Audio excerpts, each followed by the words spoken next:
Thanks for checking out this edition of This Week in the World of Football, coming to you live from the fabulous World of Football Man Cave, located in the center of the football world, Kalamazoo, Michigan. The purpose of this podcast is to promote the game of football in all its many forms, past, present, and future. We hope to educate, inform, and entertain you with the glorious buffet that is the world of football, while also keeping a close eye on the rich history of the game.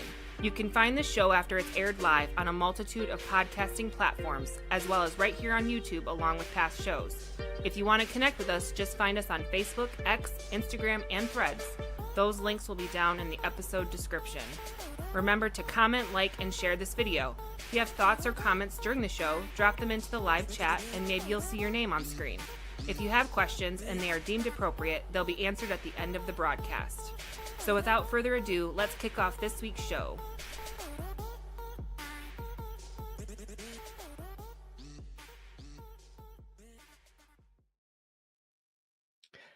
Hello again, everyone. This is episode number 420 for November 18th, 2025. I'm your host, Randy Snow. On this week's show, the Saskatchewan Roughriders are your 2025 CFL Grey Cup champions. The Indoor Football League released its 2026 schedule, and one AF1 team is in, and another is out for 2026. But I'm not here all by myself. Across the internet from me in another part of Kalamazoo is my son, Adam. Yeah, hopefully my internet's a lot better for this show than it was last night for my show with Kyle. Good. I think it's the time of day and the spectrum in the area just can't take this. Can't take our hot takes talking about the Detroit Lions. Apparently that's what it is, or my hot takes at least, because it seems like every time Kyle and I got together, it was an issue. But at 4 p.m. here, it's usually pretty good. Yeah, I watched that last night. It was you definitely had a few technical issues, but you guys got through it. Yeah. Kudos to Kyle for carrying that show. He's been the MVP lately. Oh, Don't yeah. tell What him a I said that, though. I know he doesn't professional want. he is. Yeah. All right. Not only do we have this weekly podcast, but we also make YouTube content. We have over 700 videos on our YouTube channel, with the newest ones being our NFL picks for week 11 that we recorded last week. Episode 1 of Inside the Arsenal, which is our new show about the Michigan Arsenal of the Arena Football 1. And then you had, like, the show we were just talking about, Just Lying Around, episode 68, your recap of the Lions-Eagles game, which was not a pretty sight. Not that your podcast was not a pretty sight. The game was not a very pretty sight to watch. Oh, man, that was rough watching for Lions fans. Yeah, well, you and I will dive in. I got to pick your brain or hear your thoughts on it, because while you were in the live chat, though, nothing beats hearing Randy talk about his Lions on the show. And we barely texted during the game, and usually this is the first time we talk about the Lions game when we, when we do this show. Yeah. So, yeah. But real quick before we keep going, hello to Dale in the chat. Hello to Viking Wax Press. Hola, senor. Good to see you. Thanks to everybody for taking some time out of your Tuesday afternoon to hang out with us old fogies here for episode 420. And it's almost 420. So if you want to time it out just right, guys, you can have yourself some fun at home. If you know, you know. Well, I don't think Dad knows. Dad had to ask me what 420 meant today. So if anybody wants to leave him a detailed comment in the chat, we might not post it, but we'll let Randy read it. I don't care. I know. I basically know what it is, but I could care less. All right, let's see. We got some upcoming videos coming up. We'll have our next week's episode of This Week in the World of Football, number 421. We're going to do our NFL picks video for week 12. Good chance that Aaron's not going to be with us, but he is going to send us his picks. So we'll have all 3 of our picks for this week again. And I finally got around to recording my voiceover for Have Grave Will Travel, where I went to the grave of Woody Hayes a few months back, sent it to Adam, and he's like, what am I supposed to do with this? So, yeah. So we'll have that up here sometime soon. Yeah, we'll see. I'll try to have a light load this week, because that Arsenal show, let me just tell everybody a little inside baseball. I got sick over the weekend. On top of going to a Griffins hockey game, which I thought I was going to a Grand Rapids Rampage game. I don't know if anybody saw my social media post, but yes, I did. like I got 3 people who said something about the jersey. I thought I'd get a little more, to be honest with you. I was a little disappointed, but it was still a good time. And one guy even stopped me. I hate talk. Okay, one of my biggest pet peeves is talking in a restroom, and especially a public restroom, to people. I hate talking to the people in the restroom at work. Because usually that's when you run into people, you're wearing your Lion stuff. Yeah, right. Loudmouth Bears fan's wearing his Bear stuff this week and wants to do a little jaw. And I'm like, dude, I'm just trying to pee. I'm trying to go number 2. Like, don't talk to me while I'm in the bathroom.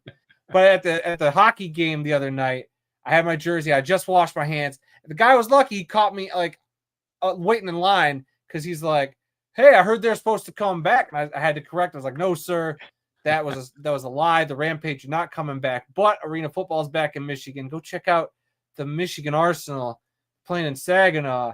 So I got one person. There's at least one person in Grand Rapids that knows about the Arsenal. So yeah, I did my due diligence. I saw your short little clip from the game, the hockey game, and there was a lady hamming it up behind you. Was that somebody you knew, or was that just? We had 10 people in our group, so like it was like or 5, I think it was 6 and 4. A couple was behind us, and then like there was 6 of us in the row in front. So she was, oh, that's my friend. She's a big hockey fan, so she was giving me crap for wearing a football jersey that night. So it's all good. It's all in good fun. I was happy to have her hamming it up behind me. It was a good time. Okay. All right. Well, let's begin our weekly tour around the world of football, and we're going to start off this week in the Canadian Football League. The Grey Cup game was played last night. No, not last night. 2 nights ago. 2 nights ago. 2 nights ago, yeah. The 112th Grey Cup in Winnipeg, which saw the Saskatchewan Roughriders defeat the Montreal Alouettes 25-17. The Roughriders finished the season with a 13-6 record, best in the league. They've been the best team all season long. You kind of knew that they were destined to be in the Grey Cup. Whether they were going to win it or not, I don't know. But yeah, they deserve the championship this year. Montreal clearly it ruffled the feathers of our local favorite Alouette fan, Tim Capper. That he's already boo Roughriders before we even got to the topic. But then he also says, seriously though, Saskatchewan bettered the Als.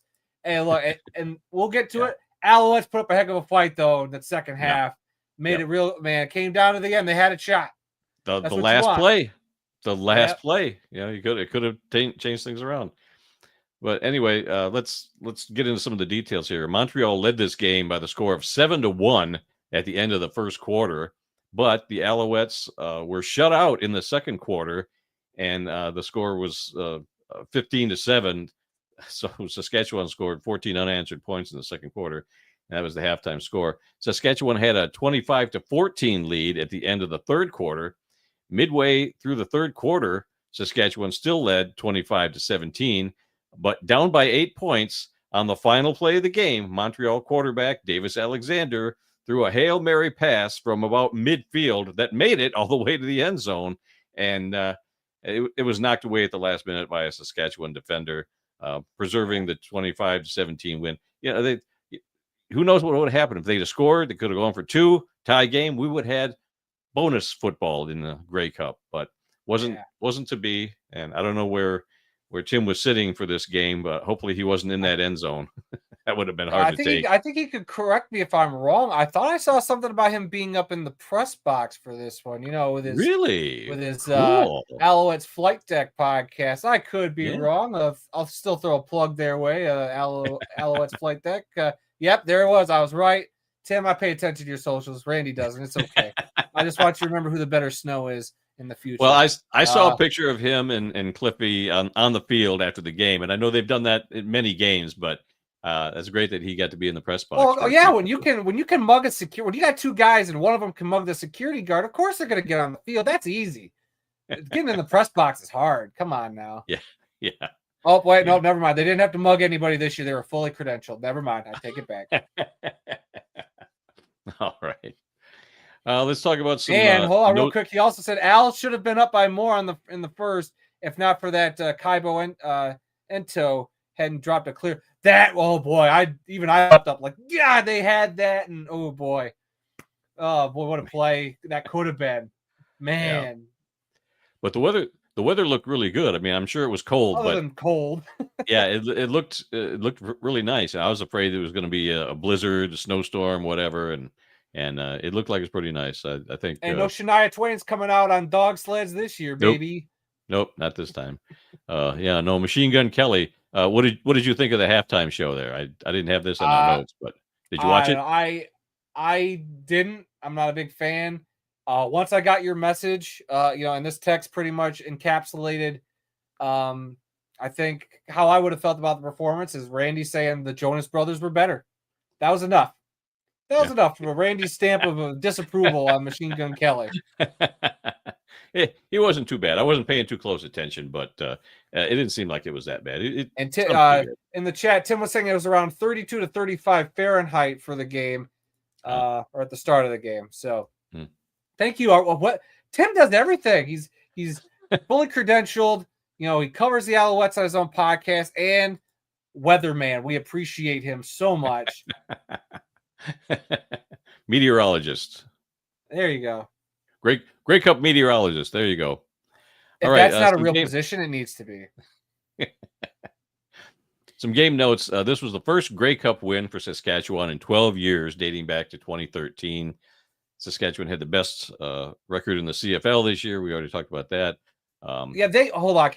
Remember for the first show, we talked about week 1, that Saskatchewan defense came to play. And I think I said early on, like, they're going to be a lot of fun to watch. And it was that defense came up clutch at the end of that game.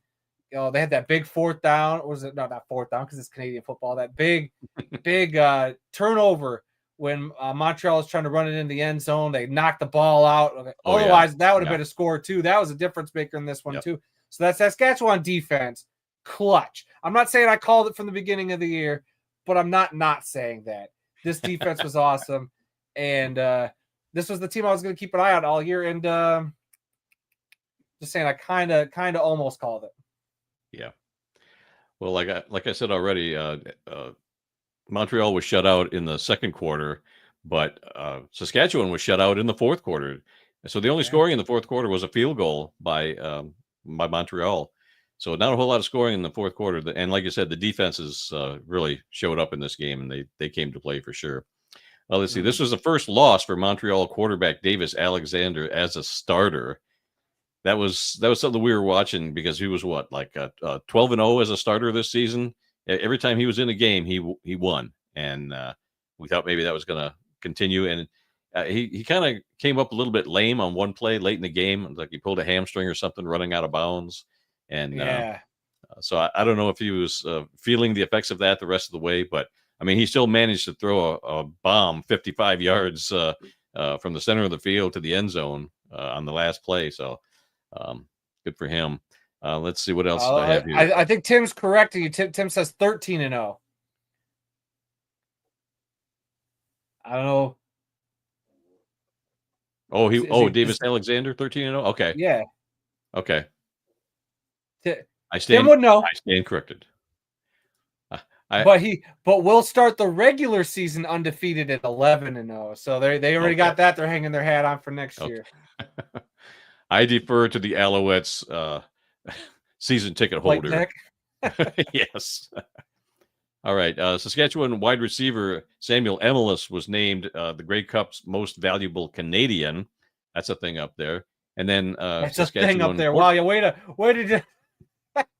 That just sounds so dismissive. That's a thing up there.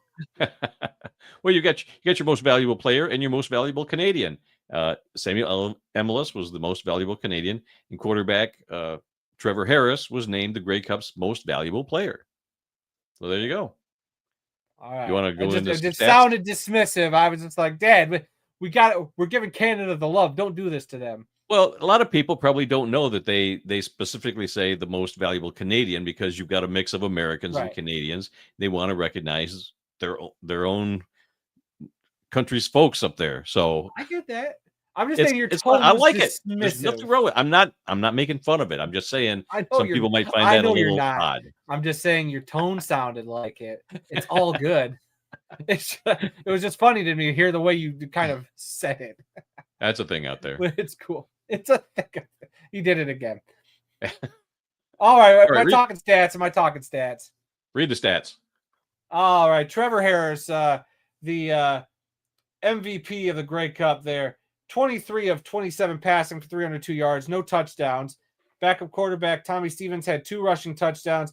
Running back AJ Olette ran the ball 17 times for 83 yards and a touchdown, while wide receiver Samuel Emilus had 10 catches for 108 yards. For the Alouettes, quarterback Davis Alexander was 22 of 34 passing for 284 yards, no touchdowns, but he threw 3 interceptions.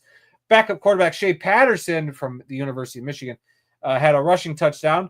Running back Stevie Scott ran the ball 15 times for 78 yards and a touchdown, while wide receiver Tyson Philpott led the receivers with 5 catches for 87 yards. Uh-oh, Randy. Your dismissiveness has offended our only Canadian friend. Way to go. We might as well just close up shop now. You're lucky I didn't see that sooner. Moving on. Let's see. There was a little bit of CFL news.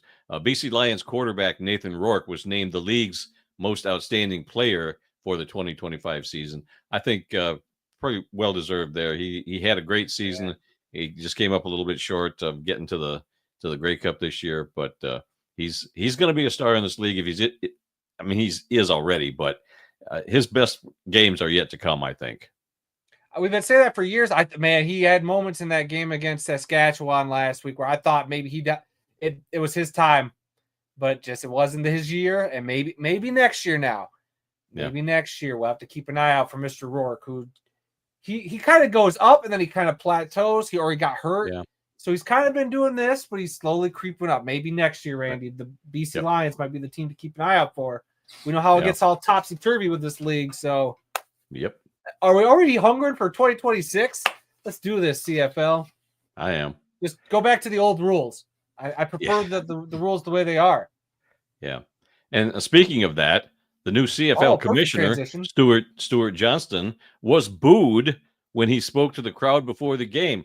Evidently, a lot of fans don't care for his new vision of what the CFL should be in the future, with the changing of the end zones and moving the goalposts and whatnot. Some of the other rules, the minor things, I'm fine with, but do not mess with the size of the field. We have hated that idea since you first proposed that, and no, leave it the way it is. Doing away with the 55-yard line? Absolutely not. No, that's a staple in Canada. It's just, you got to it's going to dishearten me. I saw somebody, I wish I could credit this person, but you remember that clip from The Simpsons where Homer builds the CFL field in the cornfield?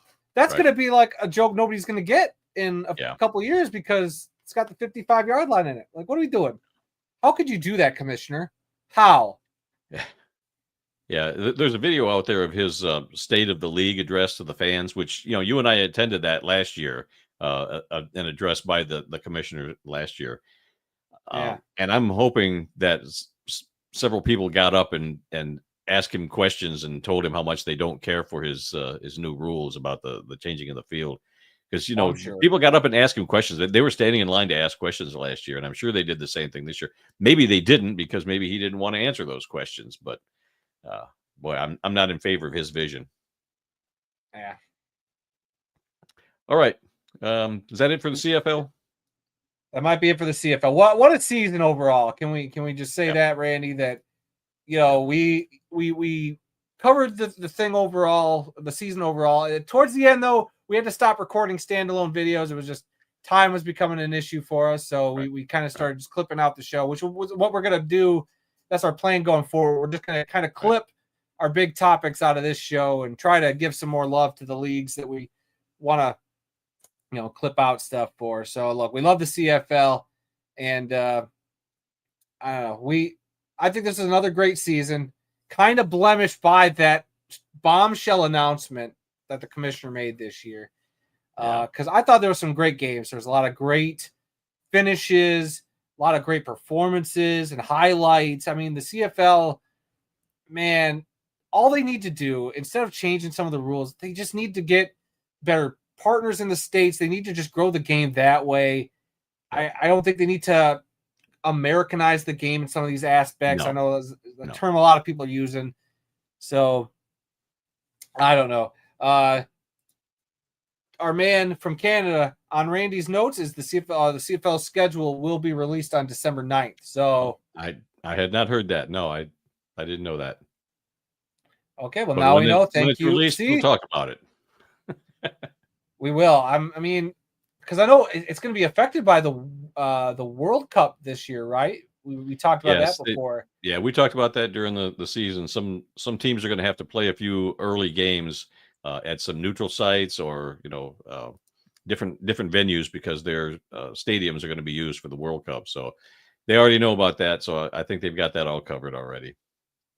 Yeah. So other than that, though, fantastic CFL season with a brand new champion, and two teams that, well, obviously, like we didn't have a Winnipeg in there, or Toronto, Right. and a brand new champion. They're the Rough Riders' first title in, what did you say, 12, 13 years. So 12 years. Yep. kudos to them. And as Tim points out, yeah, BC and Toronto will be affected by that World Cup. So, Okay. any other thoughts from you, Dad, before we move on? Nope. Sad to see the CFL season end, and already looking forward to next year. I want to go to another game next year, whether it's Toronto or Hamilton. Love to go to another game next year. I miss not going to a game this year. I'd love to try a different stadium if everything works out, but we'll see how it goes. Tim says, thanks for the coverage, gents. A poutine for both of you. Hey, we appreciate that. I know Randy will definitely take that. And come to Montreal. I would love to go to Montreal for a game. I know Montreal and Regina are on the list. That's where I would love to go. Eventually, we can make it happen. There's some stuff we're going to talk about. A little down the road that might affect that, but we'll see what happens. Yeah, of course I want to go to all 9 stadiums at some point, but never been to Ottawa. That looks like a pretty cool stadium. Want to go to Montreal. I understand they got a great big cemetery on a hill there in Montreal. I'd love to go visit that. Of course. All right. Let's move on to the NFL. And this was week 11. So Adam, why don't you take it from here? Yeah, guys, week 11 in the National Football League as it continues. Guys, I don't understand what the heck is happening in the NFL. I don't understand who's good. I don't understand who's bad. I don't understand anything about this league anymore at this point. What's up is down. What's down is up. The Chiefs are terrible and the Bears are good. Make it make sense to me because I didn't sign up for this. So let's start off this week, Dad. It started off Thursday as the New York Jets took on the New England Patriots. The Patriots wearing those brand new Nor'easter rivalry uniforms. What did you think of those? Did you get to see those? Yeah, they're kind of a lighter shade of blue than what they're normally used to wearing. They were okay. Yeah. They were kind of generic, nothing special, but not bad. So I think when I initially did my uniform rankings for those new Nike rivalry uniforms, I feel like I had that pretty low or in the middle of the list. That actually, now that I saw it actually in game, it actually worked for me, I think, quite a bit. And I saw somebody talking about how the Patriots should just use their regular color scheme with those uniforms, and they would be really cool. And I saw them mock it up, and I gave that a stamp of approval. It would be a nice, cool, clean look. So I just thought that was cool. And then the final score, Patriots won this one 27-14. So let's get all that uniform stuff out of it. Yeah, Patriots won the game. Jets it up, and I believe they're going to go on to Tyrod Taylor this week as their starting quarterback. I believe also they are, I don't know if it's a record now, but they only have 1 turnover through 11 weeks, or they've successfully gotten 1 turnover in 11 weeks, and that's like a record so far. Like, no team has ever had that few turnovers. It's just one of the worst defenses ever, and Aaron Glenn's supposed to be a defensive coach, so not looking great there in New York. I don't think they'll fire him, but man, those fans are going to put a lot of pressure on them to do something. So yeah, New York's a tough market. Yeah, and if you're the Patriots, I hate seeing that they're back, but Mike Vrabel got them turned around, and Drake May looks like he's going to be a pretty good quarterback. Yeah. All right. We had our first ever game in Madrid, Spain. I watched this whole game. While the score was 16-13 and the Dolphins won this game in overtime. That's right. 2 international weeks in a row have gone to overtime. But when the game started off, I don't know if you saw any of this one, Dad, if you even bothered waking up at 9:30 in the morning to catch this, but the Dolphins drove down, looked awesome, and then on a 4th and 2, had a penalty and had to kick a field goal. Washington's first possession, marched down the field, looked awesome, got to a 4th and 2, committed a penalty, and then had to kick a field goal. That's how this game pretty much was. It was a lot of shooting themselves in the foot. It was a lot of terrible on both sides of the ball for both teams that the Dolphins eventually squeaked out. Yeah, I don't know what else to say about this game other than it did look like Madrid had a cool stadium. They kept talking about the renovations they did to that stadium. I thought they had a pretty cool pregame in the stadium, so that was cool. And I got to hear their national anthem in Spain, which I don't think I ever had before. It ain't no America the Beautiful or Stars, whatever our national anthem is. Star Spangled Banner. Star Spangled Banner, but it was all right. It wasn't too bad. I only caught bits and pieces of this game when it was going on live. I think I caught some of the overtime a little bit, but yeah, it looked like a kind of a neat stadium. So I'm sure they'll be back for more games. I'm sure. I think they will be back. I think that'll be a cool place to go play. Let's see. The Carolina Panthers beat the Atlanta Falcons. I believe this one also went to overtime. I might be wrong, but the Panthers won this one 30-27. And I believe quarterback Bryce Young broke the Panthers passing record. He had like 450 something passing yards. So he like broke and set the new Panthers passing record. So good for that young guy. And he threw 3 touchdowns. Might have been his best game as a pro. You love to see it for the young kid who's had a lot of issues there in Carolina. And for the Falcons, I believe Michael Penix is out with that injury. I forget what it was. He's out for like the rest of the year, I want to say. I saw the alert and I forgot to write that down. But sucks to see, when your young quarterback goes down. So hopefully a speedy recovery for him. He was getting fun to watch. The Buffalo Bills. They were putting him on injured reserve. Okay, injured reserve. Okay. All right, thank you for that. All right, the Buffalo Bills took care of the Tampa Bay Buccaneers 44-32. The Jacksonville Jaguars just absolutely pummeled the Los Angeles Chargers 35-6. That was the Chicago Bears. Yeah, that was a shock. The Chicago Bears beat the Vikings 19-17. And again, I legitimately thought the Vikings had won because I looked at my phone, saw 10 seconds left, and then the Vikings were winning. I was like, cool. Thank God for the Vikings. Then I went away, came back 2 minutes later, and looked at my phone again, and it said the Bears won. And I threw my phone across the room because I hate the Bears. But whatever. I'm just going to stop dogging them. Maybe I've been bringing on bad karma because they've been actually winning games. Let's see. The Green Bay Packers beat the Jameis Winston-led New York Giants 27-20. The Pittsburgh Steelers beat the Cincinnati Bengals 34-12. Aaron Rodgers got dinged up in this game. They thought he had a fractured wrist or something. His results came back, X-rays negative, so we'll see what they do with him there. I'm sure he'll just tape it up and probably go back out there because he's a stubborn old dog. Other big takeaway from this game was Jamar Chase getting suspended a game for spitting on Steelers cornerback Jalen Ramsey. The crazy part to this story is not Jalen Ramsey, but Jamar Chase coming out and saying, I didn't spit on nobody. And then you go to the internet and there it is right there in 4K for everybody to see that he spit on somebody. So I don't know what he thought he did because we all saw it and the NFL saw it and said, yout for a week. So I'd love to hear him explain away that one. Let's see. I've been talking, Randy. You got any thoughts? No, I don't follow a whole lot of the NFL when Detroit is playing on a Sunday night. So I don't watch any games. I go and I do other things. So no, I didn't even watch any of these early games at all. Yeah. Well, I try to keep an eye on it, but even with my wife, between having a Grey Cup that night, Lions game that night, I already watched the game at work because I was at work for the day. So I came home. I was like, well, I know I can only get away with so much with the wife. So I was like, I better cool it and just stick to checking scores every now and then on my phone. And I was editing our interview with or our show with the Arsenal. So yeah, it was a very busy evening because the Grey Cup started at like 6:30 And so I'm watching that, and I was kind of avoiding the pregame show for the Lions. But then when that game started, I'm like switching back and forth here and there. So I was recording both games, and I'm going back and forth between the two. Yeah, that was a busy night watching the Lions on prime time and the Grey Cup game at the same time. It was fun, but it was a hectic evening.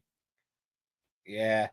Dale in the chat, I hate to bring it up, Adam, but now they're in first place in your team's division. The Chicago Bears, stop dogging them, Navy, they'll lose. Look, yeah, I'm going to stop. I got some Bears coworkers who I've wore that Bears suck shirt to work so many times. I told them I'm going to keep it in the closet because they're doing fine, and hopefully I get to bust that thing out again. Viking Wax Press, I will take on the Bears bashing in your place. Thank you, sir. Glad somebody could do it. And he also points out, Dad, speaking of the Grey Cup, it's Warren Moon's birthday today. Really? You have something planned for that later? I don't remember if I included that in the birthdays or not. We'll just have to wait and see. Yep, you're going to have to stick around and find out, guys, if we talk about Warren Moon's birthday today. All right, I'm going to keep reading some scores here. Let's see. The Tennessee Titans fell to the Houston Texans 16-13. The San Francisco 49ers beat the Arizona Cardinals 41-22. The Los Angeles Rams beat the Seahawks 21-19. The Ravens beat the Browns 23-16, which saw Shedeur Sanders get his first regular season NFL action. That was a big story. He didn't look great from what I saw, but we'll see what happens. If Dylan Gabriel's hurt, he'll probably start next week. I heard that Shedeur got his first snaps in an actual regular season game, but I have not seen. I haven't gone out of my way to look for it. But I'm sure it's out there, but I have not actually seen any footage of him throwing some passes or how he looked or anything. I saw him taking a real bad sack, so if that's indicative, I mean, we'll have to wait and see. He might get the start next week if Dylan Gabriel isn't cleared to play, so that'll be interesting. Let's see, going down the list here, the Denver Broncos beat the Kansas City Chiefs 22-19. This knocks the Chiefs down to 5-5 on the season, and Denver with a stranglehold on that NFC West at 9-2. Dang. So, and Tim pointing out, I forgot about that story. Then Shedeur got his house robbed while he was at the game. $200,000 taken from his house. I remember seeing that today. Thank you, Tim, for pointing that out. That's absolutely crazy. He got it in his first NFL start, and he got robbed that day. That's some bull crap. You know what? I had not heard that story. Yeah, that came out. I saw that today. So absolutely nuts. Like, say what you will about why? Leave the kid alone. Let him try to go out there and prove it. You can have your opinion on the dude, but come on now. Like, that's just ridiculous. People, man, I tell you what. Last year, it was Joe Burrow that got his house broken into while he was playing out of town or something. There's a band of people that are going around doing this. This is not a random thing. They're looking for these NFL players and watching when they're going to be out of town and whatnot. Yeah, so, hopefully more and more players start bumping up their security and because I get it. Like, that's more money than I got, and that's just not right, guys. I mean, come on now, ridiculous. But anyway, then we get to the Sunday night game, which our beloved Detroit Lions lost to the Philadelphia Eagles 16-9. Very defensive game, Dad. I can't say I was mad at the end. I was, but Eagles were the Super Bowl champs. They outgritted Detroit in pretty much every facet. Every time it felt like Detroit had something going, the Eagles would find something, or Detroit would just shoot themselves in the foot. What are your thoughts? Dan Campbell, his second week as play caller, and going for 5 4th downs and not getting a single one. I'm just going to say that the Philadelphia defense really had Detroit's number. They were pressuring Jared Goff. If they couldn't get to him, they just put their hands up, and they were right in his passing lane. What do you have, like 5 knockdowns or something like that? It was crazy. Yeah. And one led to an interception. So yeah. So I thought the Philadelphia offense looked like crap, just like they did against the who was it? Was it the Packers last week? I want to say the Philadelphia offense is highly overrated at this point, but man, their defense is keeping them in games. The offense is doing just enough to win these games. All we had was 3 field goals in the game, or no, not a field goal. We we had a touchdown. A missed extra point because of a stupid penalty by a young kid that should know better, and what it was, a 54-yard field goal, 58-yard field goal. I forget what it was. I don't know if it was that long,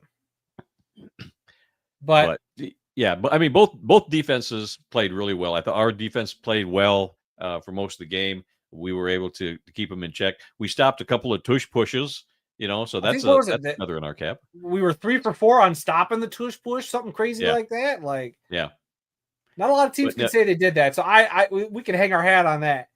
But look, at the end of the day, I think also Dan Gamble has to take a little bit. Kyle and I talked about it.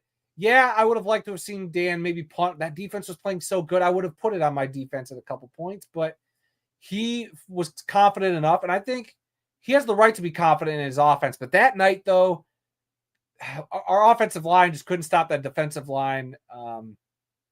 And Amon-Ra, I don't know what, he's been on a bit of a slump. Yeah. At least this week. He hit a rough patch this week. I've never seen Amon-Ra play that rough. Hopefully it's a one-game thing. You know what? This happens. I'm not super worried about it. We'll see what the rest of the schedule looks like for Detroit. I'm not sweating it. It's one game. I keep trying to reiterate, we weren't going to go 15-2. You know, we're 6-4. A lot of season left still. We'll see what happens. Well, like I said in the live chat on your show last night, they have 3 home games coming up in a row against winnable teams. So these next 3 games are gonna tell you if Detroit's gonna be winning this division, making the playoffs, whatever. These 3 games are crucial. They're all winnable games, and they're all at home. So this is the hot streak for Detroit these next 3 weeks. Yeah, we shall see what happens. All right, and then the final game of the week saw the Dallas Cowboys go into Mark Davis's world and beat the Raiders 33-16. Colts and Saints on a bye. I got no other notes from the Monday night game except for the fact that on the Manning cast, former President George W. Bush was on the Manning cast. I did see that for a minute. I didn't stay with it too long, but I did see he was on there. Yep. And then the only other news item Dad plucked out for us today, guys, is that they did announce who's going to be playing halftime at the Detroit Lions Thanksgiving game, and it's Jack White, the lead singer of the White Stripes, plays with the Raconteurs. I like Jack White. He's a pretty good guitar player. Should be a fun show. Randy will hate it because the music will be too darn loud. But I'm sure it'll be a better show than we've had in the past.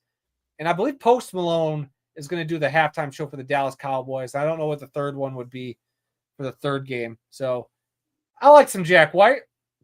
Good old Michigan boy.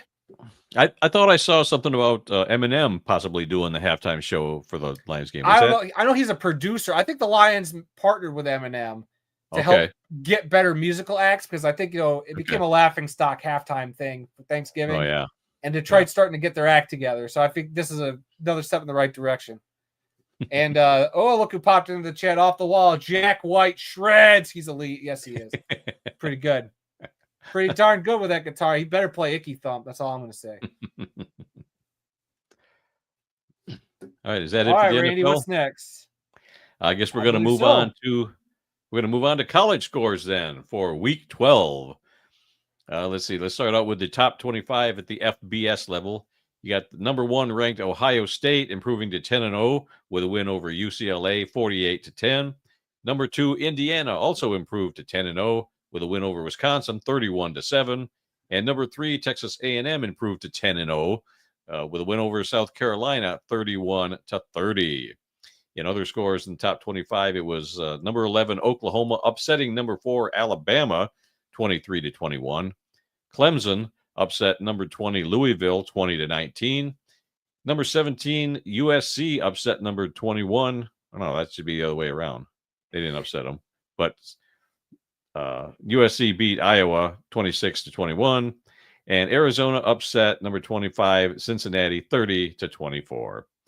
Other scores in the FBS. Last Tuesday when we did our show, the Western Michigan Broncos were playing that night, and Tuesday night action. And they defeated Ohio 17-13. And guess what? They're playing again tonight, another Tuesday night game This time they're in Northern Illinois to take on the Huskies.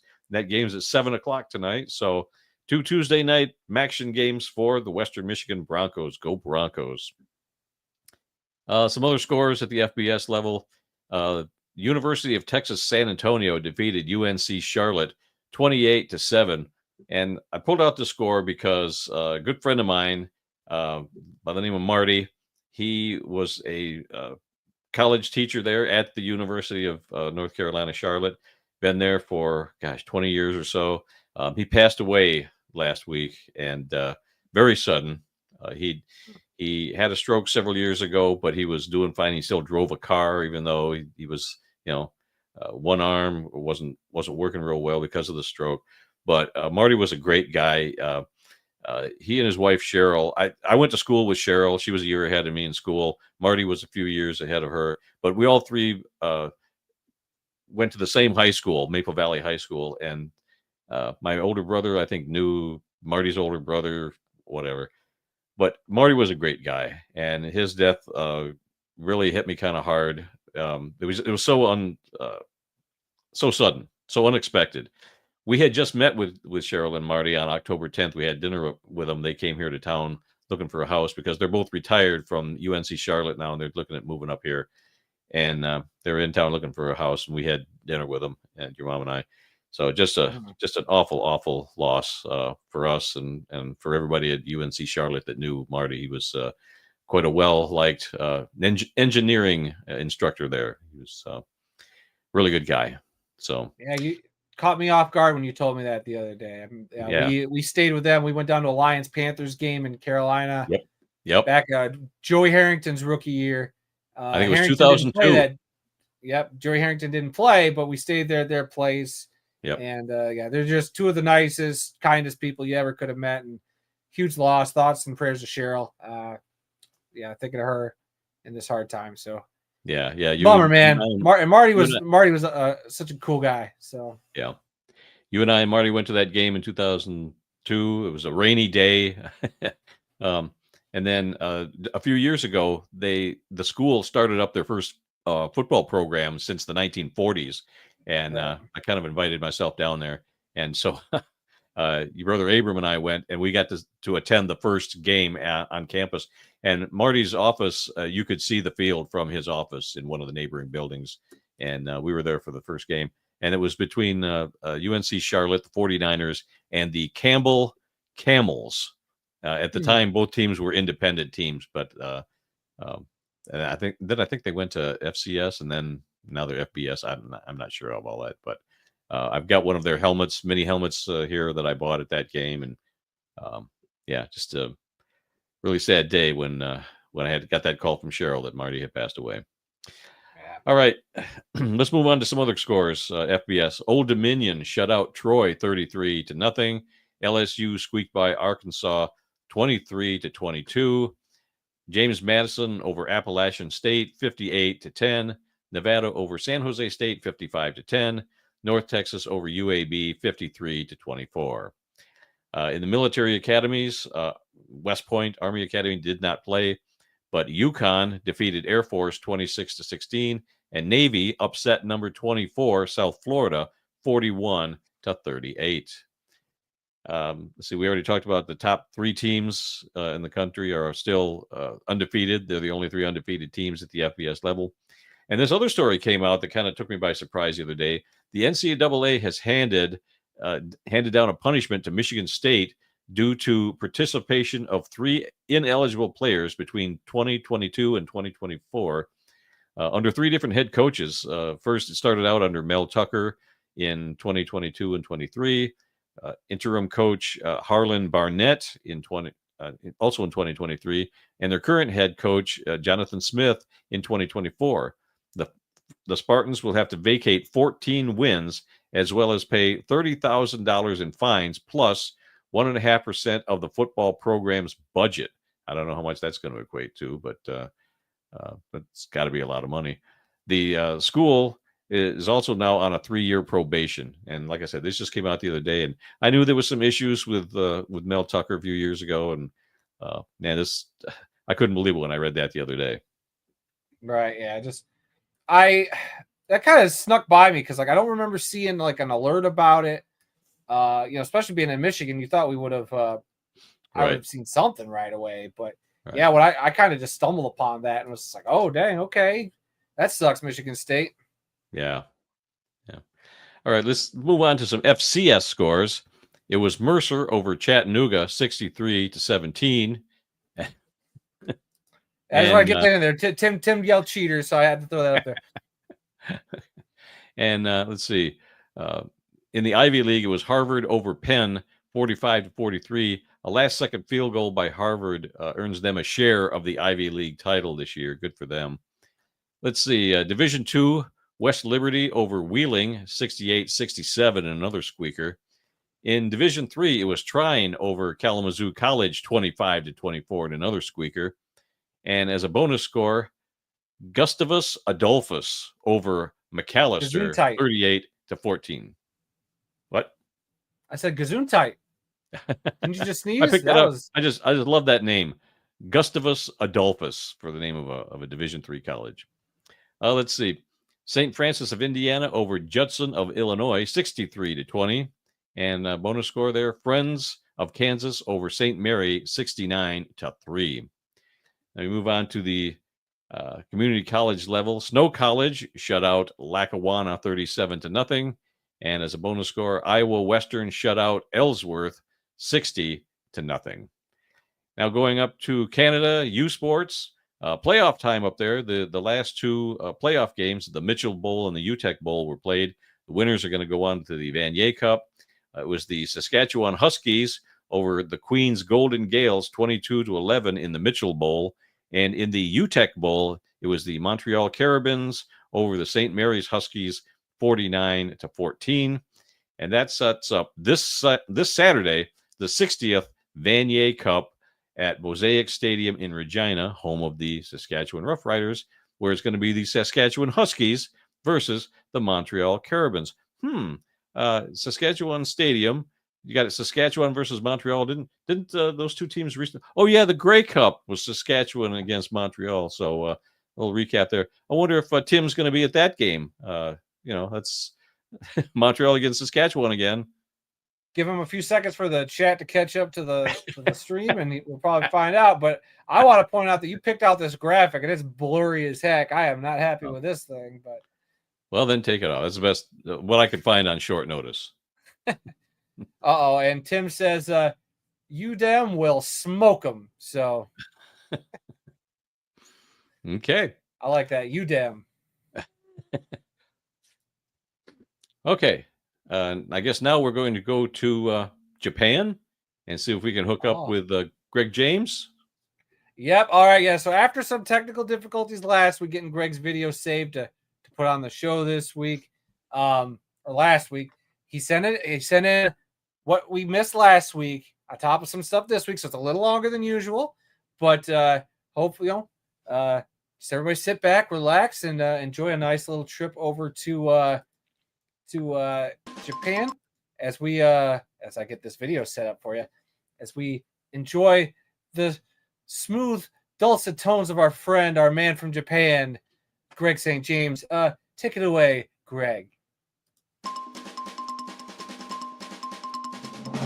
And now we're off across the Pacific, where our man in Japan, Greg St. James, has all the news from the land of the rising sun. Hey everybody, it is Greg St. James here with Gridiron Japan, and I'm here to go over this week's scores in the world of football here in Japan. And we had 3 games that were played this weekend here in Japan with X1 area. And then what I'd like to do after I'm done with the area scores is give you the scores from X1 Super for last weekend. Last weekend, I did a video, did the audio. The audio went out on our podcast channel beautifully, but unfortunately, the video didn't really work well on once it got all processed and everything, and Adam was having issues with the video editing it. So what I'd like to do is do the X1 area scores first for the world of football, and then go over the scores from last weekend in X1 Super, the final week of regular season play for X1 Super, and also go over the pairings. So, but we'll do that after I get done here going over the scores for X1 area. And there, we only had 3 games this weekend for X1 area. We had the J Stars winning 16-7 over the Aswan Black Eagles. We had the Nagoya Cyclones were winners 24-0 over Lead Effort.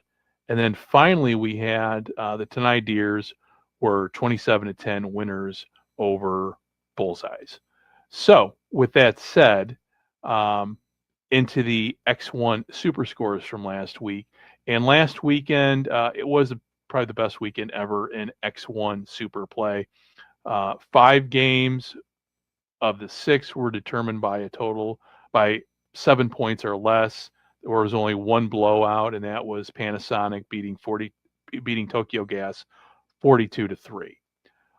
With the other games, they went right down. All of them really kind of went down to the wire. We had the Oriental Bio Silver Star were 27-24 winners over the Fukuoka Suns. The Obik Seagulls were 27-23 winners over the Nojima Rise.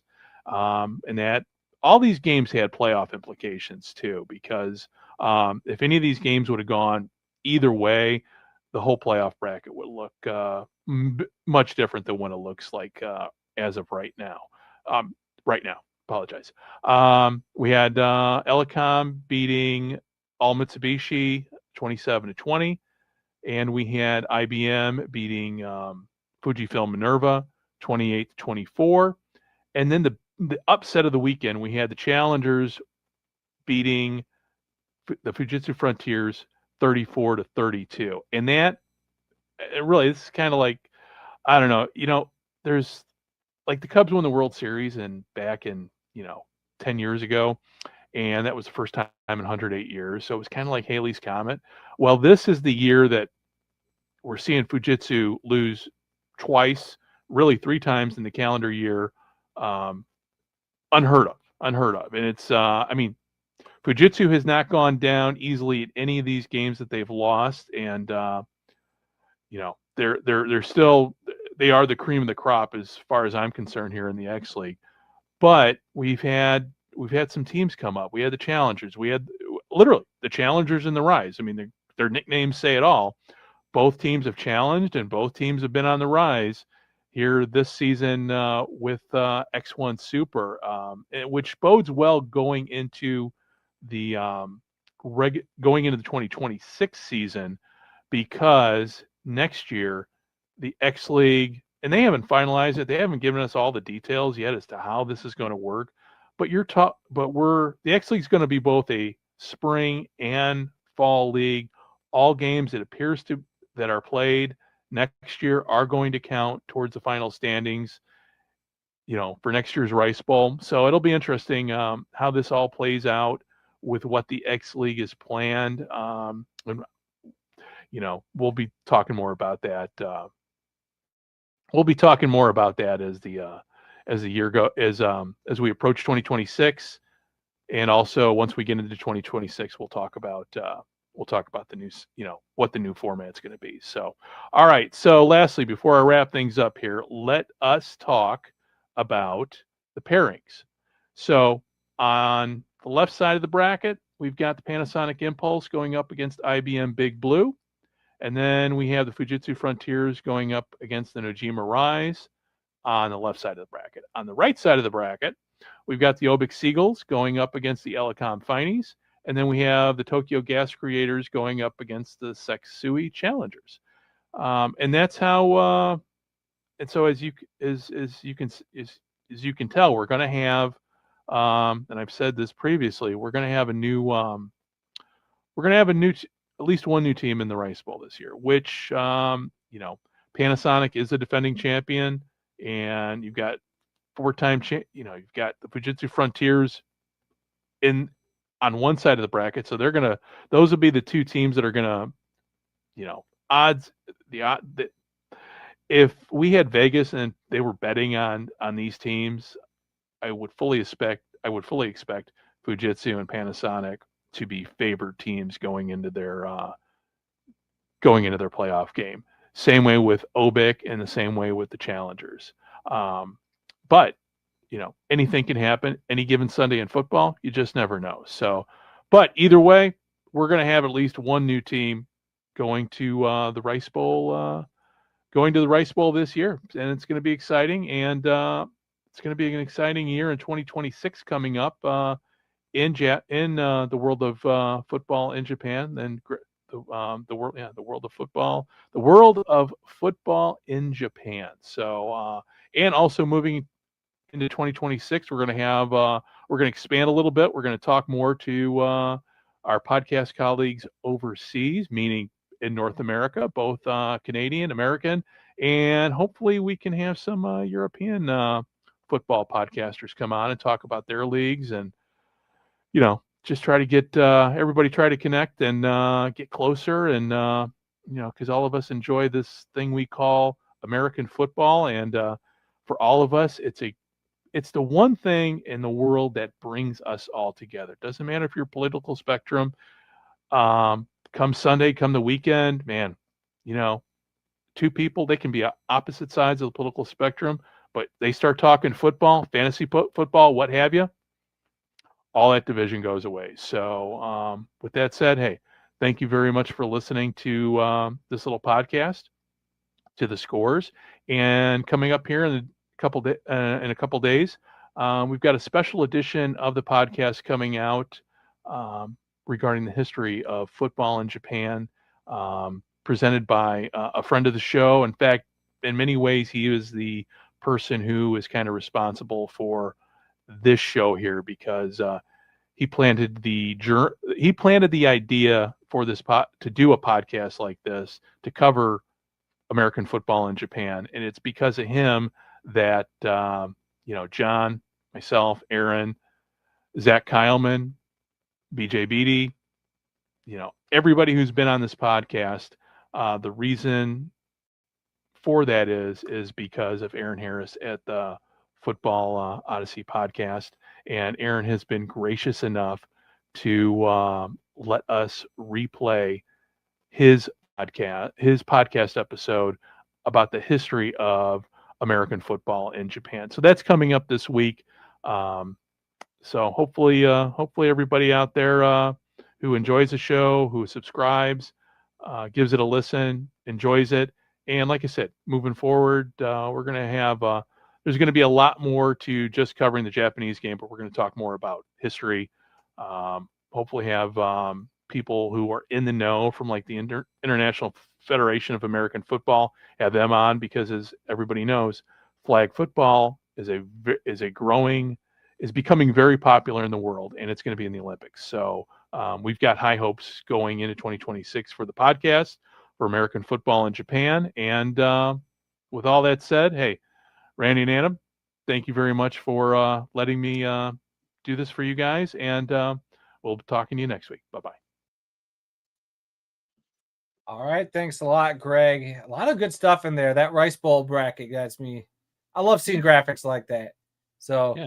And excited to hear what he's got cooking. I know Greg's very passionate, so very cool to see and learn what they got coming down the pipe. I know he kind of messaged us and said something about comic books, and I said, yes, sir. Just let me know when you'd like to do that. I'll talk comic books all the live long day.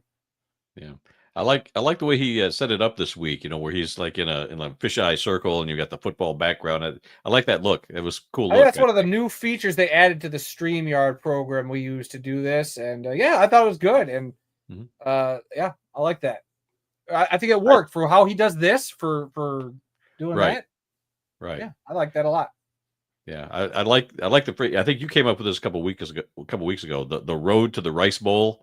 I like that idea of using that. So I'm gonna use that next week. Did I say that? I don't remember. I say a lot of stuff on this show, Randy, that I'd like to forget sometimes, and that I would like credit for, but I never remember. Yeah. Most of what you say is forgettable, so I'll give you that. Thank you. All right, let's move on to the AF1. A couple of big stories this week from there. Oceanside Bombers officially were finally introduced. We've known about them for a month or so. Officially official. Yes, they finally had an official press conference, and they are going to be the 9th team in the league this coming year. But on the flip side, the Billings Well, hold on Outlaws announced. before you go that far. Did you watch any of this? I just gotta throw this out there real quick. I don't look. I'm not trying to be a hater or anything, but I tried my darndest to find this press conference, and boy, I'm sorry. I had a hard time finding it. It wasn't in very easy spots for a fan to get to. And then the league would post a link to the video that already happened that was expired, and it's just there's some stuff they got to clean up with when it comes to this, because I want to engage. I want to be all for it, and I am.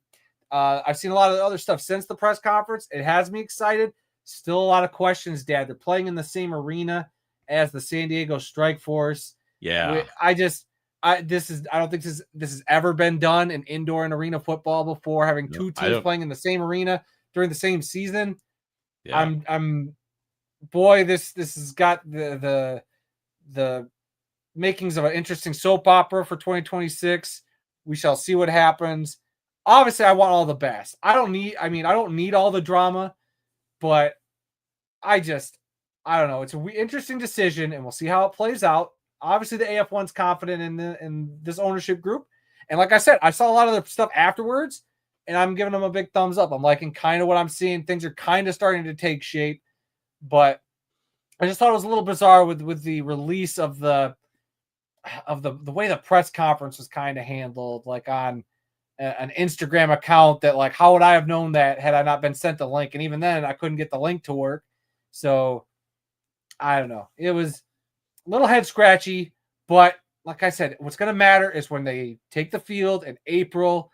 That's when it's going to, I know everybody loses their mind and pulls their hair out at a lot of these antics or the stuff that's been happening now, but we all know, end of the day, as long as they're paying players, as long as these games are getting played and the games are fun and entertaining and, people are showing up, we'll all forget about this frivolous stuff now.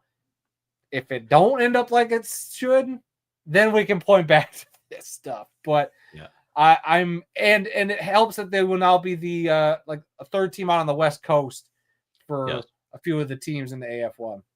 Yeah.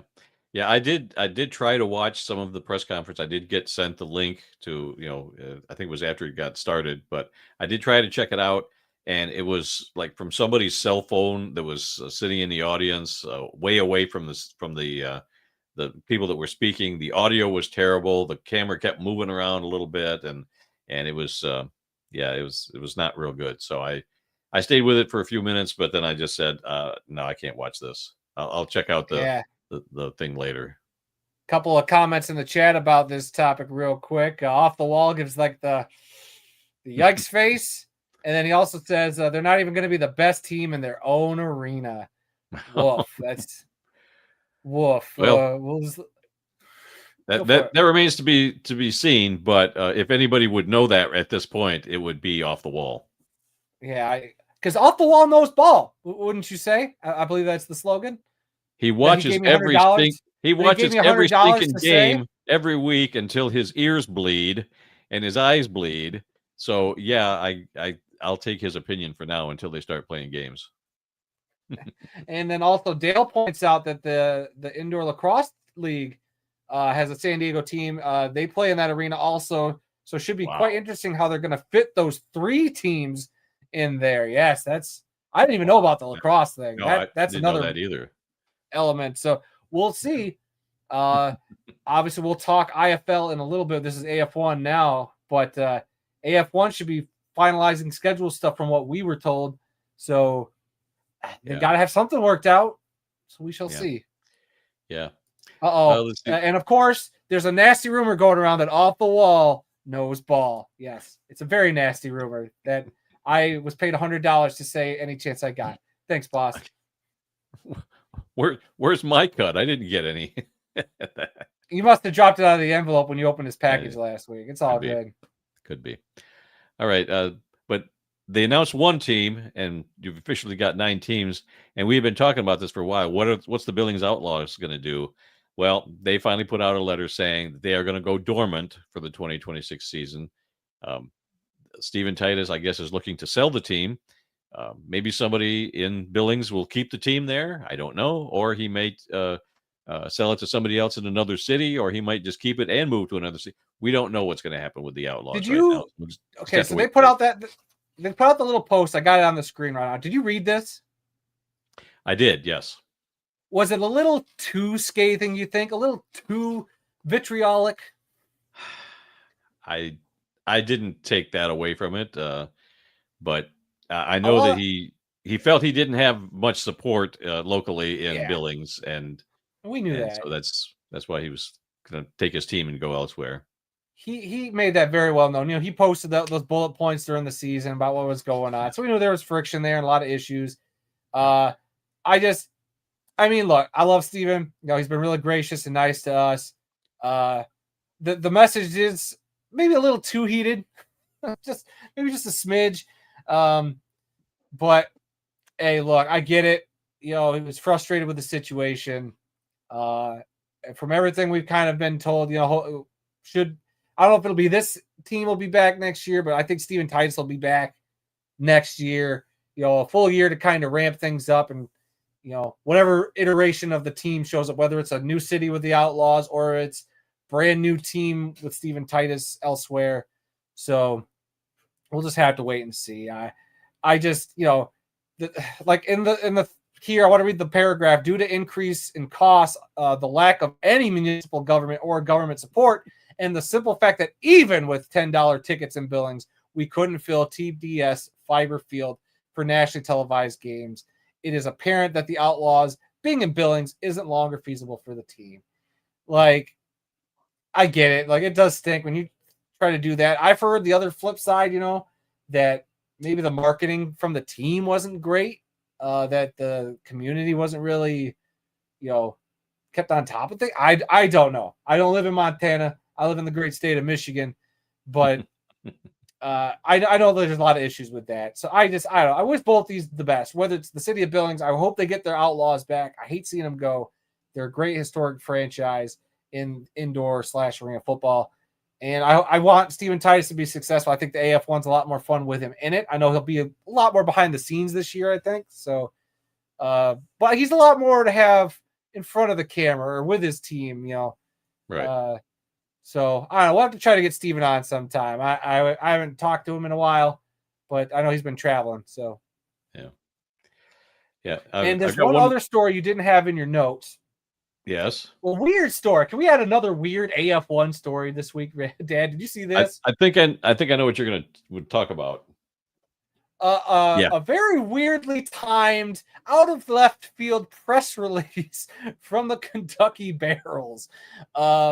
They said, "Dear Barrel Nation, we want to address any potential confusion regarding the relationship between our team, the Kentucky Barrels of the AF1, and the Cincinnati Slingers of the IAL. The Slingers are not locally owned and are a newly formed team in a new league that has not yet played a single game and therefore lacks a proven track record within professional arena football." I've heard of this Stingers team. I don't know what's been going around, what initiated this press release, but I don't take a whole lot of stock in this IAL. It's why we've never talked about it. We don't really like a lot of those smaller leagues. Like, don't get me wrong, if they work out and there's guys getting paid or however, you know, getting tape, good for them. I'm not going to knock them for that. But there's just some of these leagues I just don't trust, and we have to draw a line somewhere. And that's one of those leagues right now that I'm just like, why are we even giving the IAL the time of day? Why would the Barrels even feel like they need to do this and give the IAL, a league that probably won't even get up off the ground, if we're being honest, the time of day? Yeah. No offense to them, but like, it was just weird. Like, I scroll on the Facebook and I see this press release. I'm like, why? Well, I'm sure that there's more to this story than just what they have in this press release. Yeah, evidently they're going to be playing very close to each other. So there's some confusion about who's with what league, and you know, if you're talking Barrels, you know, I don't know. But I guess maybe it comes down to sponsors. Maybe like if the two teams are in the market trying to get sponsors or whatever, and they're like, didn't we just give money to that team with the Barrels logo, or didn't we just give money to the team with the Stingers name? Like I'm confused. Maybe that's why. I guess there's that, but it's still I don't know. Odd press release. I don't know. Yeah. To give a team like that in a league that's not, I don't even think going to take off or do anything. Like it's a new league, so you don't know if they're going to succeed or not after 1 year. So we just have to wait. I don't know. There's a lot of that going around. I don't know. But Trey says locally they probably got the teams confused going from 0 to 2 teams in the greater Cincinnati area. That's fair. It's a fair assessment there. Yep. But I just wanted to pull that out there. That was just a weird, interesting story I figured throw out there for you. Yeah, I was going to throw that in, but after I read it, I'm just like, I need more information about this. So that's why I put it on there, because I need more information about this. And there was one other story that I did put in here that, again, I need more information on this, so I'm not going to talk too much about it. But there was a story going around that the AF1 is being sued over trademark infringements. I didn't know you were going to do this. Well, I threw that in there just as a placeholder. And I don't know that much about it, but something about the logo or the term AF1. I don't know. I haven't talked to anybody in the league. I should get a hold of Gary Compton and ask him if that's something that's real or not. But they were comparing some of the logos, and I'm like, I don't get it. There shouldn't be any sort of confusion here about who's who, and it just. I wasn't sure if it was a real story. I haven't heard it anywhere else. I know that that was put out by Anthony Carter. What's his site? Arena Insider, I think. Yep, there you go. He's the one that put it out, and I haven't seen it anyplace else, so I don't know what's going on with it. But another story that maybe nothing, maybe something. I don't know. Time will tell. That was one of those stories where I was like you said, usually it's like I need more information before we kind of roll out with that. But it's out there. I don't know. We'll see what happens. What I saw somebody say was a Formula One, because that's who's supposedly making this lawsuit. The F1 is notorious for this type of thing. Like, I don't know. We'll see what happens. Yeah, the logos look nothing similar in that.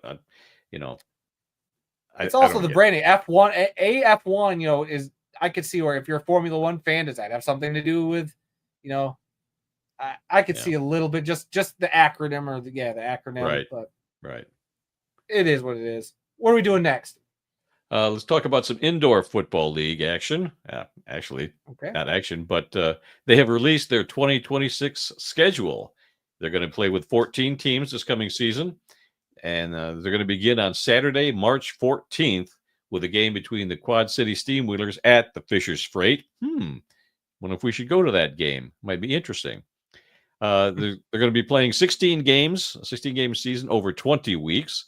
The season is going to end on Sunday, July 26th, with a game between the Green Bay Packers traveling down to Jacksonville to take on the Sharks. Hold on. The IFL got the Packers?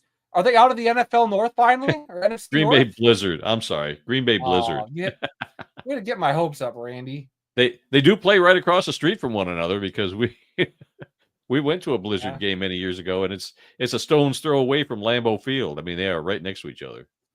Yeah. And then one other story from the IFL: the Massachusetts Pirates are now officially the Orlando Pirates. There's some rumors going on about this. It's finally a real thing. In fact, I actually saw this on Off the Wall, so that's where I got my breaking news for that. But I think he's excited about that, because he was an Orlando Predators fan, so now he's got a new team in Orlando to follow. So Orlando Pirates. He's a day one Orlando Pirates fan. Is the phrase I keep seeing thrown around there from Trey.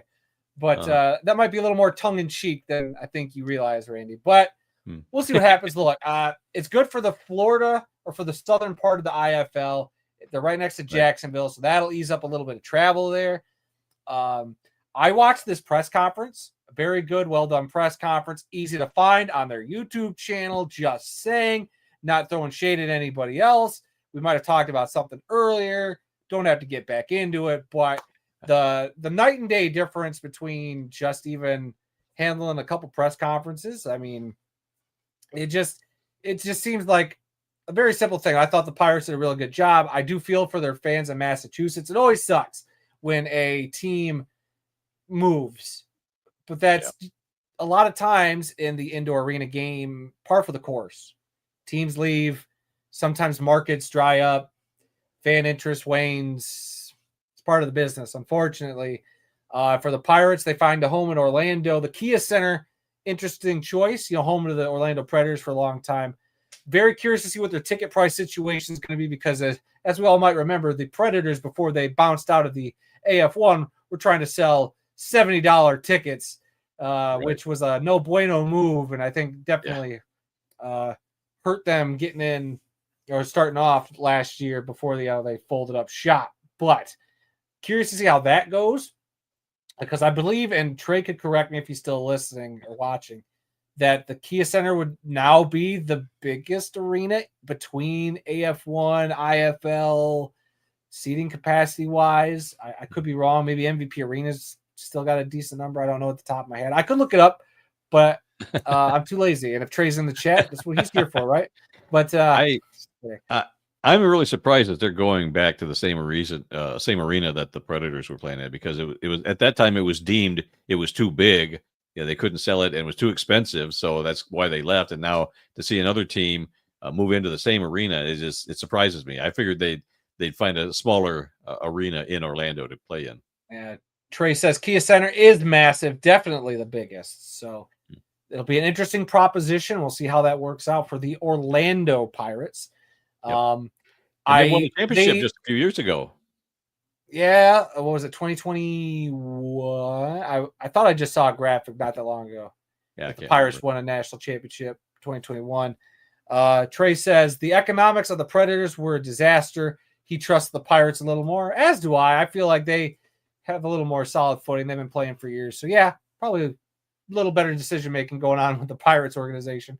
But they also tweaked that logo, obviously, as you can see there. Sure, yeah. Updated the pirate face. I don't know if I like that one where he looks like he's about to, rob me. I kind of like the new updated one of the side profile. But that one, yeah, I don't know if I like that one, Orlando Pirates, of him just like, "Arr, give me your money." Yeah, don't know if I'm crazy about that. Yeah, it's like he's staring into my soul with that one eye.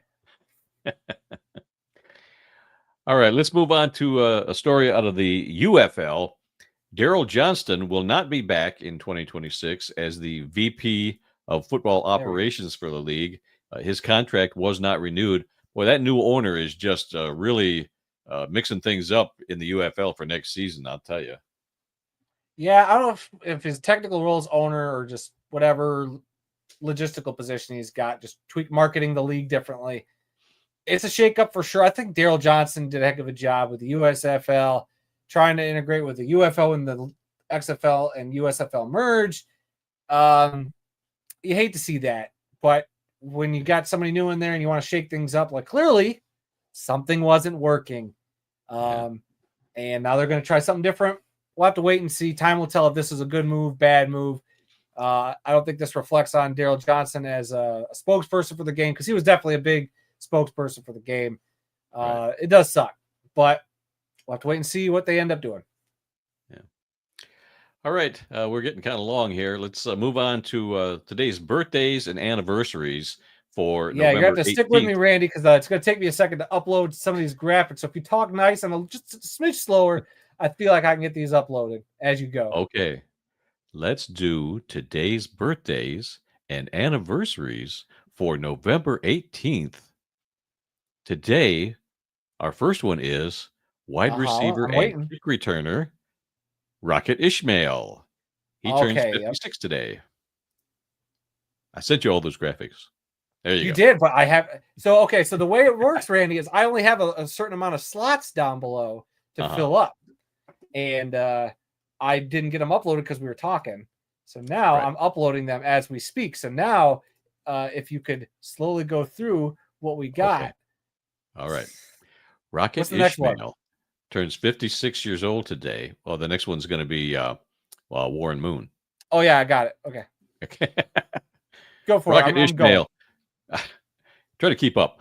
Rocket Ishmael turns 56 years old today. He played his college football at Notre Dame and was selected in the 4th round of the 1991 NFL draft by the LA Raiders. However, he signed with the CFL's Toronto Argonauts the night before the draft. He was projected to be the first overall pick in the NFL draft. He played 2 seasons in the CFL with Toronto in 1991 and 1992. He won a Grey Cup in his rookie season of 1991, and he was named the Grey Cup's MVP that year. He went on to play for the LA Raiders from 93 to 94, the Oakland Raiders in 95, the Carolina Panthers from 96 to 98, and the Dallas Cowboys from 99 to 2001. He was inducted into the College Football Hall of Fame in 2019. And really, I think he's the last real major player that's ever jumped from the NFL to the CFL. After that, the money went crazy. So it was more, it was more lucrative to stay in the NFL. But I think they made him an offer he couldn't refuse up there. They threw a lot of money at him to come up there. And he did win him a Grey Cup in his rookie season. So I don't think you're going to see that anymore. Like a guy that was supposed to be the number 1 pick in the draft going up to Canada for a couple of years. But he did, and I think he's the last one you'll ever see do that. Our other birthday today is that of quarterback Warren Moon. Are you paying attention, Royce? We're talking Warren Moon here. He turns 69 years old today. He played his college football at the University of Washington. He was not drafted in the NFL because he told him that I'm going to play quarterback. You're not going to switch me to another position. So if you don't want me as a quarterback, don't draft me. And they did not. Nobody drafted him, even though he was the MVP of the Rose Bowl that year. So he went up to Canada and signed with the Edmonton Eskimos, and he played 6 seasons in the CFL from 78 to 83. And all he did was win 5 consecutive Grey Cup titles in his first 5 years up there. After that, he signed with the Houston Oilers and played with that team from 84 to 93, played for the Minnesota Vikings, 94 to 96, Seattle Seahawks, 97 to 98, and the Kansas City Chiefs from 99 to 2000. He was inducted into the Pro Football Hall of Fame in 2006, and the Canadian Football Hall of Fame. I neglected to put the year down there, but I think it was a couple of years one way or the other than that. But yeah, he's one of the few people that's in the Canadian Football Hall of Fame and the NFL. Marv Levy is another, and I think there was a third one. I can't remember now. Oh, well. Anyway, happy birthday to Warren Moon, 69 years old today. And then a couple of anniversaries today. In 1985, on this date, Joe Theismann broke his leg in a game against the New York Giants.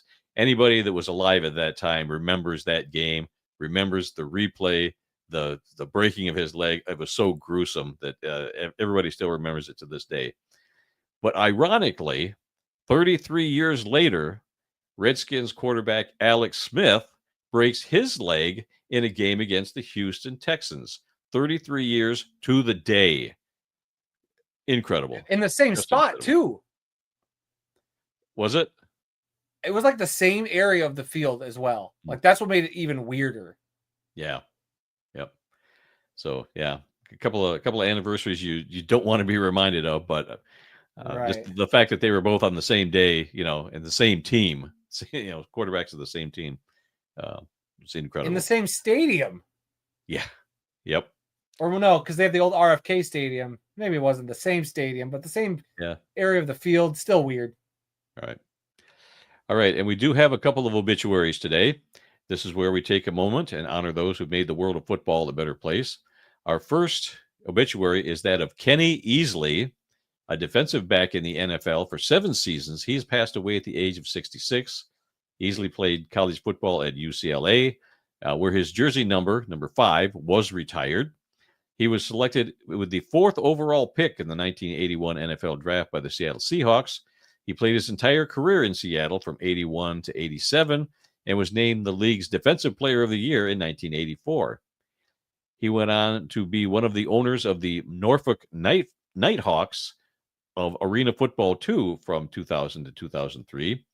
Easley was inducted into the UCLA Athletics Hall of Fame and the College Football Hall of Fame, both in 1991. He was also inducted into the Seattle Seahawks Ring of Honor in 2002 and his jersey number 45 has also been retired by the Seahawks. Last but not least, he was inducted into the Pro Football Hall of Fame in 2017. What a guy. So many halls of fame and just so many honors and accolades for this guy. And think about it. He only played 7 seasons. So that's incredible. 2 teams retired his number. Yep. All right, Randy. Suck down that water and drink your Mountain Dew because I'll take it over from here while you rest your voice. Our next obituary is that of, as I get this one locked and loaded, is Larry Willingham, a defensive back in the NFL and the World Football League, has passed away at the age of 76. Willingham played college football at Auburn and was selected in the 4th round of the 1971 NFL draft by the St. Louis Cardinals. He played for the Cardinals in 1971 and 1972. He also played for the World Football League's Birmingham American in 1974, winning the World Bowl title with that team. He finished his playing career with the WFL's Birmingham Vulcans in 1975. Willingham was inducted into the Alabama Sports Hall of Fame in 2003. And our final obituary today is that of Gerald Williams, a linebacker in the NFL for 7 seasons, has passed away at the age of 58. Williams played college football at Purdue and was selected in the 4th round of the 1989 NFL draft by the Pittsburgh Steelers. He played for the Steelers from 89 to 92. He also played for the San Diego Chargers in 93, the Kansas City Chiefs in 94, and the Baltimore Ravens in 1996. Finally today, it's our upcoming events calendar. Saturday, November 22nd, 3 great college games to look forward to. The 161st game between Lehigh and Lafayette in the FCS. Also in the FCS, it's going to be the 141st Harvard-Yale game played at the Yale Bowl this year. And up in Canada, it's the 60th U Sports Vanier Cup in Regina between Saskatchewan Huskies and the Montreal Carabins. So 3 great games that day. I'm going to have a tough time trying to catch them all. I know I can't get the Vanier Cup on TV, but I'm sure it'll be streamed somewhere that I could probably find it. And then finally, on our upcoming events calendar for the month of November, November 29th, the 121st Michigan-Ohio State game at Michigan Stadium this year. Oof. We got to get our have Grave Will Travel about Woody Hayes out before the Michigan-Ohio State game this year. Yeah, that'd be perfect timing, Randy. I look forward to you editing that and putting that together. Well, you'll be waiting a long time for that. That's what I pay you for. Oh, I get paid now. The only person paying me is Mr. Trey. That nice $100 bill that came in that care package of his. Because he cares about his employees. Anything else that we missed today that popped up on your phone before we call it a show? Nothing that I'm seeing right away. I will say thanks to everybody who checked out our new show, Inside the Arsenal. Got a lot of positive feedback about that. We're just trying to, it's a little different for us actually being associated with the team. So we're trying to put out a good information, a show with a lot of information for fans in Michigan and arena football. So any critiques, thoughts, much appreciated. Had a couple of iffy comments, but we'll let those just go to the wayside. But I was very proud of putting that thing together. Coach, yes. You get him going, Coach Liotta will just take a question and run. He's got a story locked and loaded, and he will let you know. But I'm excited. We got it'll be another week because we're probably going to do bi-weekly of that show. So we got like a week off of that, but then we're going to be putting together our second one. I already got some stuff. Hopefully we're going to get an interview with one of the other people who works in the front office there with the team. I think senior senior VP is her official title. Or hopefully we can get her on the show. And maybe, just maybe, we'll get some uniform tees, or maybe George kind of said something. We'll see. And I might have some fun with that. We'll have to wait and see. But a lot of fun stuff here at the World of Football. That's all I got. All right. Well, let's wrap this up. That's all the time we've got for this week. Don't forget to check out the World of Football merchandise at teepublic.com. That's teepublic.com. for the latest in football-related t-shirts, hats, mugs, and more from our merch store. And remember, some people may love football more than we do, but nobody, and I mean nobody, loves more football than the two of us guys sitting here in Kalamazoo, Michigan, talking about all things football, from the Arena League to the Canadian Football League to the NFL to leagues that are barely off the ground right now. We talk about it all. Join us again next week when we'll try and do a better job at this thing. Yeah, right. I'm Randy Snow. And I just realized that I didn't change my helmet for the Lions Giants this week. So that's on me. That's on me, folks. See you next week. We'll see you all again next week. Thanks again for checking out this edition of This Week in the World of Football. New episodes of the show are posted every Tuesday and can be found wherever good podcasts are available. You can find the World of Football on Facebook, X, Instagram, and Threads by searching for TWOF Kalamazoo or using the links in the episode description below. Be sure to subscribe to the World of Football on YouTube for more great football-related content. Just search for the World of Football Kalamazoo or use the handle @TheWorldOfFootball to find us. Remember, every like, comment, and subscription really does help us out, and we appreciate you for that support. We hope to see you again next time.